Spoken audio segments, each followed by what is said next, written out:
Well, hey everyone, I have with me Jordan Lee. Jordan is the executive pastor of Cypress Church. It's a multi-campus church in the Columbus, Ohio area, fast-growing church and doing some really cool things. So thanks for joining us, Jordan. You bet. Happy to be here. Yeah. So obviously we're kind of in this interesting season of COVID-19 and it's caused every church to kind of recalibrate, flip things upside down, maybe kicking and screaming. But tell me a little bit, how have you guys transitioned to doing church online now? Yeah. Well, from the very first day, when our governor made the decision to limit large gatherings, we made the decision, even though religious organizations are exempt, to follow those guidelines. So as soon as we knew we were going digital, the first thing we looked at doing was giving our staff clear direction. And so what we ended up doing was kind of dividing our ministry staff into two different categories. One we call content creation and delivery. And then the other category of our staff, we have focused 100% of their time on maintaining and developing relationships. And so for, some of our central operations staff, their role really didn't change. I mean, if you work in accounting, your job is pretty much the same. County, yeah. You might be doing it from home. But for our ministry staff, their schedule has changed. What they do day in and day out has really changed. And so we wanted to give them a clear direction. So those are really kind of the two categories or parallel tracks we have going on. And of course, we're trying to figure out how to do church every week at the kid level, at the student level, and then broadcasting our services online as well, which we've been doing.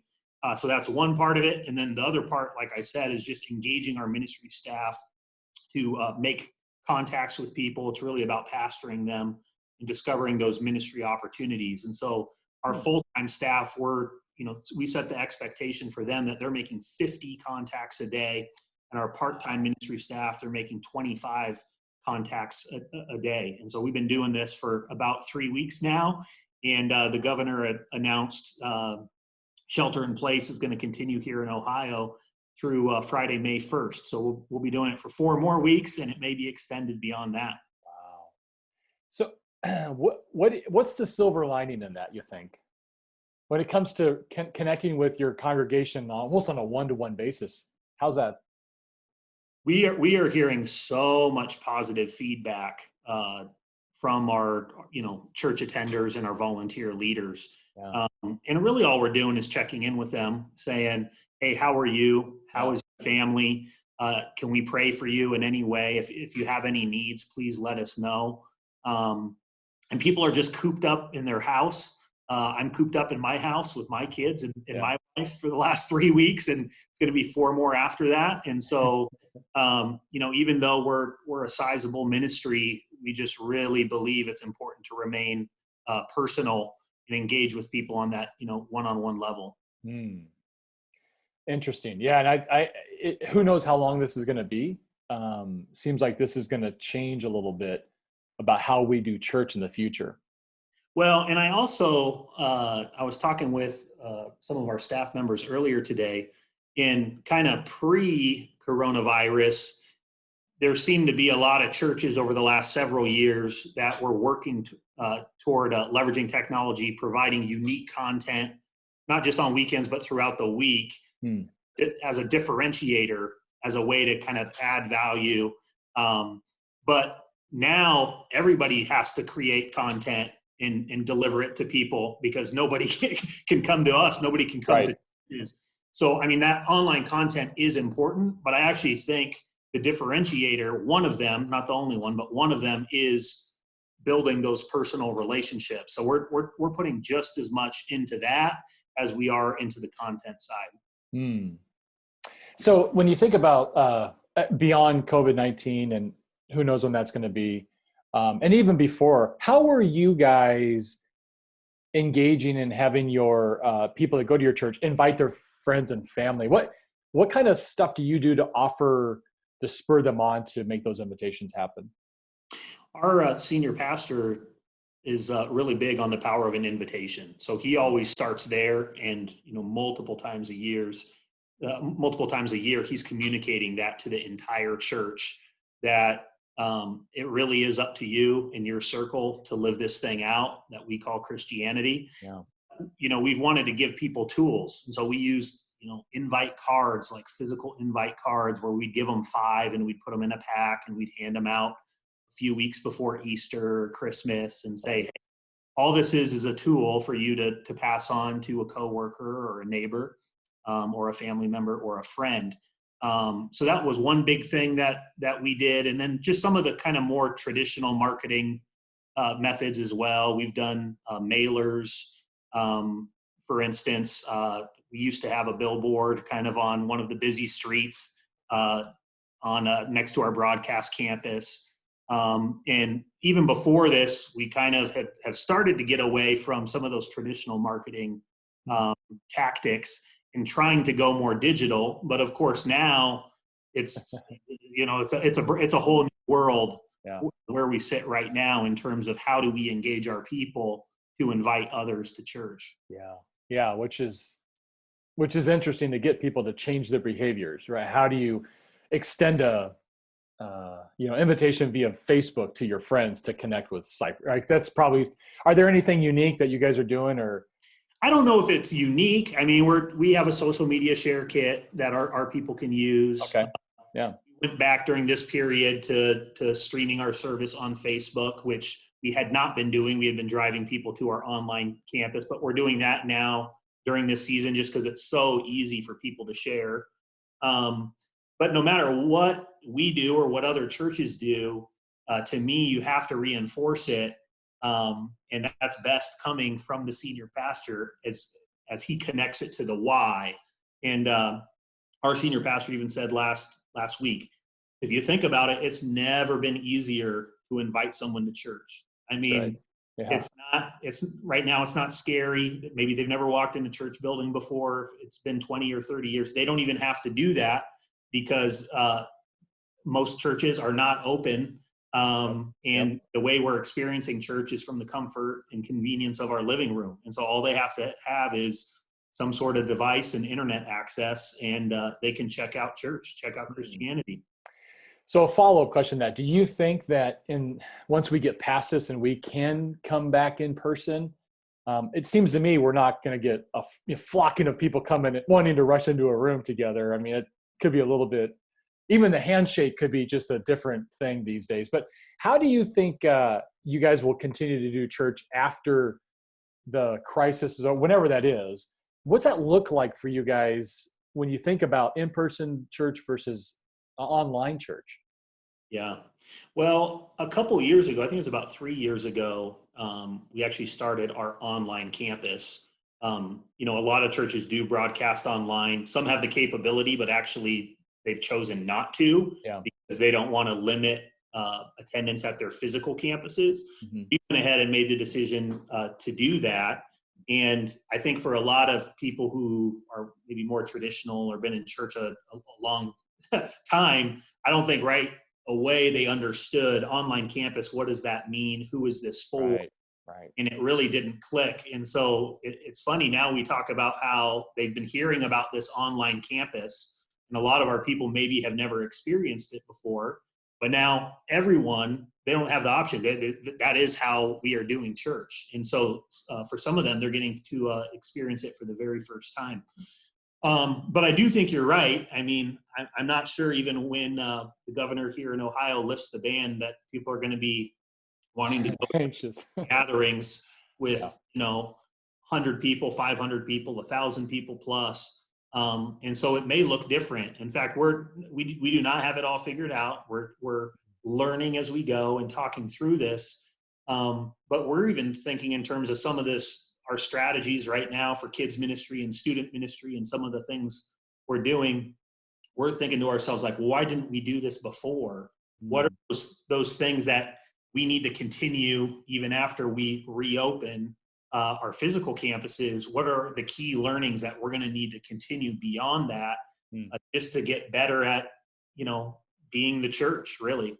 Right. Yeah. So you guys probably have annual events. I mean, obviously every church does Easter, Christmas, maybe back to school or something like that. What are those annual events that you have? And then of course, they may look totally different, or maybe you, through this new kind of new thing that we have to do online, maybe that'll provide some opportunities for some new kind of things that pop up that are going to help attract people.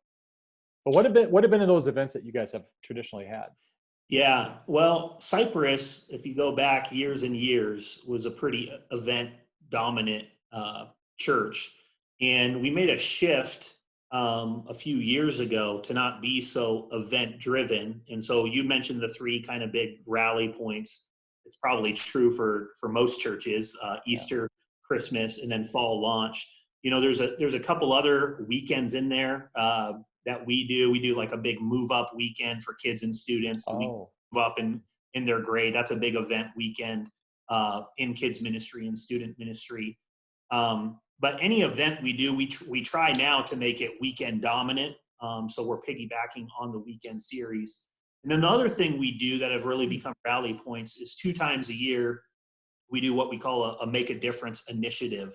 And it's something the entire church does together. It could be like a shoe drive, a backpack drive, Thanksgiving meals. But it's how, if each person in the church does their part, the thousands of backpacks that we can provide to local schools, it really does make a big difference. And so we're strategic doing those as well. I think those have probably been big rally points, not just for us as a church, but for the communities that we have campuses in.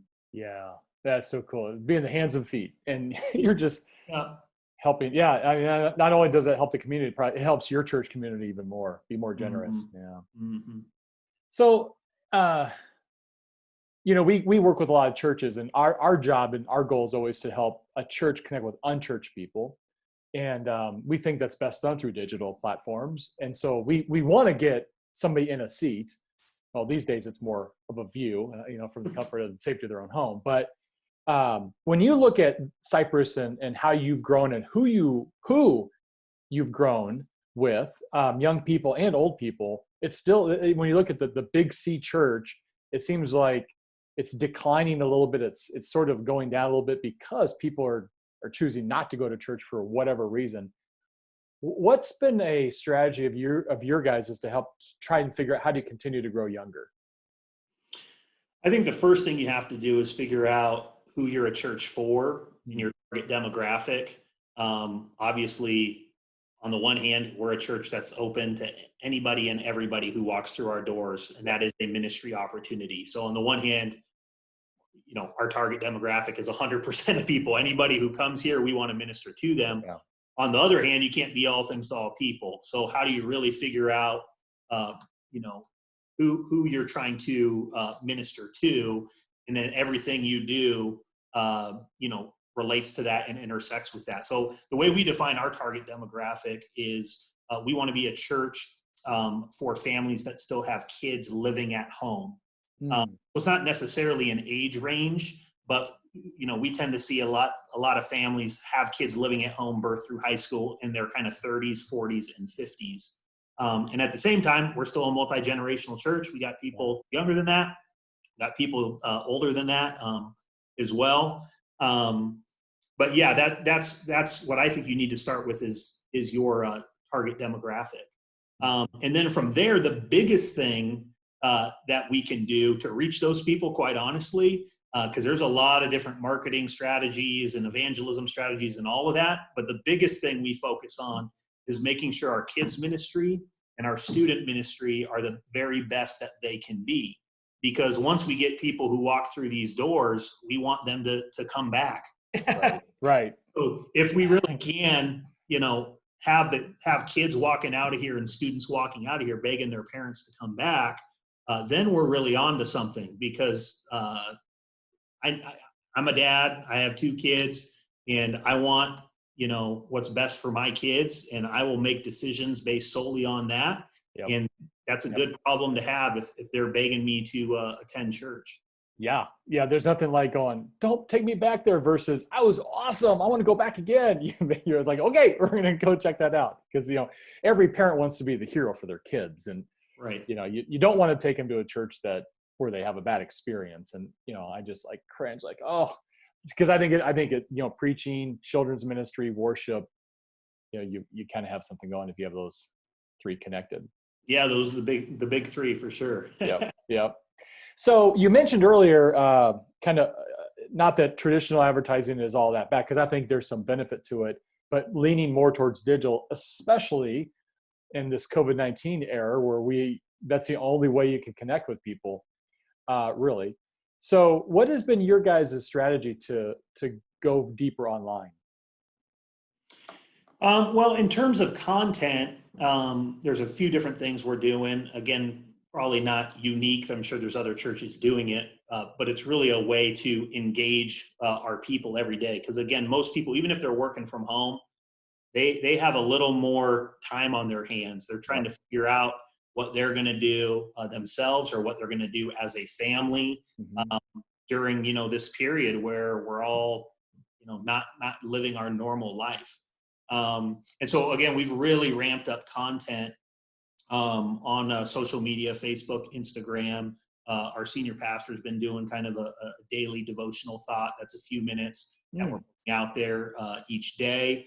Our kids team on our Cypress Kids Facebook page is doing all sorts of fun, creative stuff. They had like a March Madness cereal bracket where would vote for their favorite cereal, and they started with 64 all the way down. Oh, that's awesome. And they did a family trivia night online as well. So we're trying to figure out ways, because that's kind of where kids, elementary and students and their parents kind of live on social media during these kind of off peak times. Right. So we're trying to figure out ways to make it engaging and to get them to talk back at us instead of us just kind of delivering content to them. Yeah, that's I like that. Getting the interactive is critical to that, right? Instead of just talking to them. Some churches, they don't even have that much content to talk to them, let alone cause that interaction. Right. Do you think that's something you guys will continue even after COVID? I think so. Yeah. I think so. Yeah. I just think we're realizing the power of connecting with people outside of that 60-minute experience. This is just revealing that. I mean, if you think about it, even when we were open for business, they're really only here 1 hour a week, and they have 150 plus hours they're not here. Right. And so how do we engage people both relationally, but then also like on a spiritual journey, taking them somewhere when they're not physically present here? I mean, that's what every church is trying to figure out right now. But it really was, even before this, honestly, it was a problem before this, because again, they were only on site here for 1 hour. And how are we engaging them throughout the week? But this is just really revealed, okay, now we don't even have them in our building for 1 hour. So what are we going to do to add value to their life and help them grow on their spiritual journey? Yeah, and I think when you get the brain power of the full church, and all the churches trying to figure this out, I think it's going to propel the church into this new era of online, and something that has needed to be done. I believe that's God's work in us going, guys, think differently. I want you to be more creative, because it's not about the healthy, it's about the sick, right? We got to go to them and engage with them and keep them, and I think that God's up to something big here with his church in this season. Yeah. So, okay. So what's one thing that Cypress does really, really well? What's a really good strength of your guys? I would say next generation ministries would be one, just kids and student ministries. And then the other thing I would say that we continually hear from people is they like our worship, our music, and then our senior pastor's style is practical biblical teaching. So we talk about how we want to connect church and home. Yes, it's important to teach scripture, inspire people with stories on the weekend, but how do we get them to actually apply it to their life on Monday morning and throughout the week? So we have a heavy emphasis on that, helping people take next steps to put what they're learning and hearing into practice. Okay. So as the executive pastor, what's one of the weaknesses that you see that you guys need to work on? I think, and I hear this from other people at churches that I know, I think student ministries, the landscape there has really shifted the last several years. And the traditional model of student ministries, I'm a pastor's kid, so I grew up in the church. And back when I was a teenager, and where I went to church, it was like you had a youth service night, and it was Wednesday night at this time, and it was 52 weeks a year, and that's just kind of what you did. And I think we've seen here at Cypress that traditional model is not as effective as it once was. And so we're trying to figure out student ministries. How do we get better, learn from other churches that are maybe a little further along in that area? And then the other part is just the complexity of being multi-site. How do you do student ministries consistently across all of your campuses when they're all at a different kind of life stage as a campus, and then the size and scale of the campus is different? I mean, if you have a campus of 250 total people and 25 of them are students, how do you offer them the same thing that a campus over here has 2,500 people and 250 students? That's something we're really grappling with to try to figure out, okay, how do we have a consistent strategy that really is effective in all of the environments that we have? Yeah, and something that's going to be, I think, for the next decade, the church is going to have to figure out. Oh yeah, no, I mean it's going to change again, even beyond that. Yeah, it will. It will as each generation, grows up. What do you think is going to be the biggest challenge of the church over the next decade? Yeah, that's a great question. Man, if I had a crystal ball and I knew that answer, I'd be hard at work at it already. But I think some of the trends we've seen before this will continue. I think the churches that are growing across the country, a lot of them have been larger. The trend is larger churches are growing, and they're growing by multi-site. I think multi-sites may probably continue to be an effective strategy. I think small neighborhood churches, they may continue to struggle. They may not have the resources to be able to continue. And I know there's a lot of churches worried right now about that as well. So I think those two things are probably likely to continue. The other thing I'd say is it's kind of an obvious point, but this whole COVID-19 thing, from a ministry perspective, it's really revealed, the power of technology. Some churches are playing catch up. Some churches were kind of halfway there, and now they're trying to get all the way there. Some churches have really put a lot into it leading up to now, and they're positioned, well. Yeah. But I think in our environment, one of the things we've seen, even the short time we've been doing this, is just the power of technology to leverage relationships. I mean, a number of our small groups, they literally haven't stopped meeting. They just aren't meeting in person. Yeah. They're doing Zoom calls, or they're using a different platform to connect with each other. And there probably are some churches that are doing that really well. But my guess is most of us have put almost all of our eggs in the in-person gathering basket, even when it comes to some of these midweek gatherings, not weekend services like small groups or serve teams or whatever. And if we can figure out how to take this, the power of technology, and leverage what's happening right now to capitalize on it in terms of building relationships, digitally, through technology. I just think that could be huge in the years to come. I agree with you. And you put that where we can also get back in person. You have both those going on.